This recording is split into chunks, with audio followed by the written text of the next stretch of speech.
दोस्तों, GST department की तरफ से एक एडवाइजरी जारी की गई है।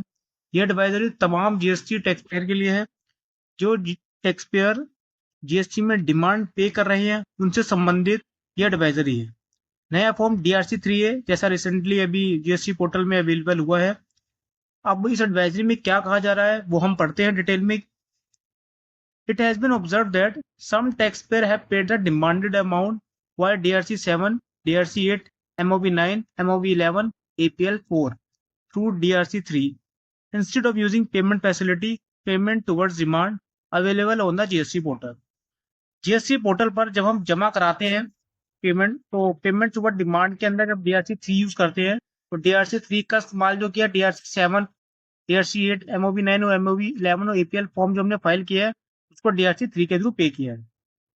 This led to a situation where demand has been paid by taxpayer.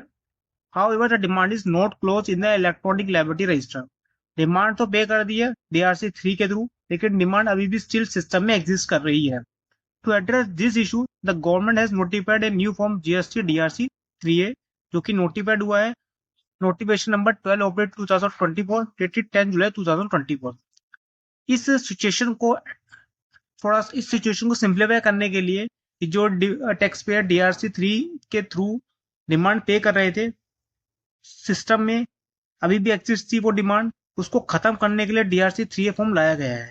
इस DRC 3A के थ्रू आप जो फॉर्म है इसके माध्यम से जो आपने DRC 3 में डिमांड पे की है उस डिमांड को आप DRC 3 के थ्रू एडजस्ट कर सकते हैं। Accordingly, GST has developed a new form GST DRC 3A on the GST portal, which is available now to adjust the amount paid through GST DRC 3। तो DRC 3 फॉर्म के through जो हमने amount पे किया है उसको अब हम 3A के थ्रू एडजस्ट कर सकते हैं। Therefore, it is advised to the taxpayer to use DRC 3A form to link the payment made by DRC 3 with the demand order. Only DRC 3 form where the cause of payment is either voluntary or other can be used in the DRC 3A।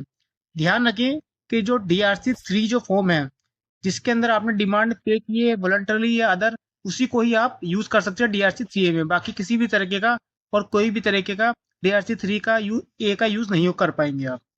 Tax payer ध्यान रखें कि जो DRC 3 का जो ARN generate हुआ होगा along with the relevant demand order number on the portal, तो वही जो डिमांड ऑर्डर के साथ में ARN को आपको एंटर करना है DRC 3A फॉर्म के अंदर। जब आप 3A फॉर्म के अंदर एंटर करेंगे तो वो आपका जो डिमांड होगा वो एडजस्ट हो जाएगा। जो भी आपकी एंट्री कॉरस्पॉन्डिंग एंट्री होगी वो ऑटोमेटिकली आपके टैक्स लायबिलिटी रजिस्टर में रिफ्लेक्ट हो जाएगी और आपका जो स्टेटस का डिमांड होगा वो अपडेट हो जाएगा। तो ये एक एडवाइजरी थी। इसका डिटेल प्रोसेस आपको कैसे करना है वो भी बताया गया है। आप इसको क्लिक करते हैं, जो प्रोसेस बताया गया है, जैसे हमने पोर्टल पे लॉगिन किया, लॉगिन करने के बाद हमें सर्विस सेक्शन में जाना है। इस सर्विस सेक्शन के बाद यूजर सर्विस को सेलेक्ट करना है। यूजर सर्विस के बाद माई एप्लीकेशन और फॉर्म DRC 3A सेलेक्ट करना है। जब आप DRC 3A सेलेक्ट करेंगे तो inter form DRC 3 number and click on search button. तो जैसे यहाँ पर आप देख रहे होंगे स्क्रीन पर DRC 3 का जो ARN नंबर है वो आपको डालना है, यहाँ पर सर्च करना है। तो आपको डेट ऑफ फाइलिंग और वॉलंटरी कॉज ऑफ पेमेंट जैसा जैसा है वो आपका यहाँ पर रिफ्लेक्ट हो जाएगा। जब आपका डिमांड ऑर्डर नंबर यहाँ पर रिफ्लेक्ट हो जाएगा from the drop down box से, उसके बाद आपको जो भी एडजस्टमेंट करनी है एडजस्टमेंट ऑफ डिमांड आप एडजस्ट कर सकते हैं। आपकी जो भी डिमांड है वो DRC 3A के थ्रू एडजस्ट कर सकते हैं। यहाँ पर सारा प्रोसेस उन्होंने बता दिया है कि DRC 3 को आपको कैसे फाइल करना है और आपका कैसे कैसे एडजस्टमेंट होना है। आप यहाँ पर हम आगे देखें तो यहाँ पर आपको वैलिडेट करके आपको फाइल कर देना है इसको। तो ये एक एडवाइजरी थी। आपका एक्नॉलेजमेंट नंबर भी जनरेट हो जाएगा यहाँ पर DRC 3A का। तो ये एक एडवाइजरी थी और इसका डिटेल प्रोसेस भी GST ने बताया है।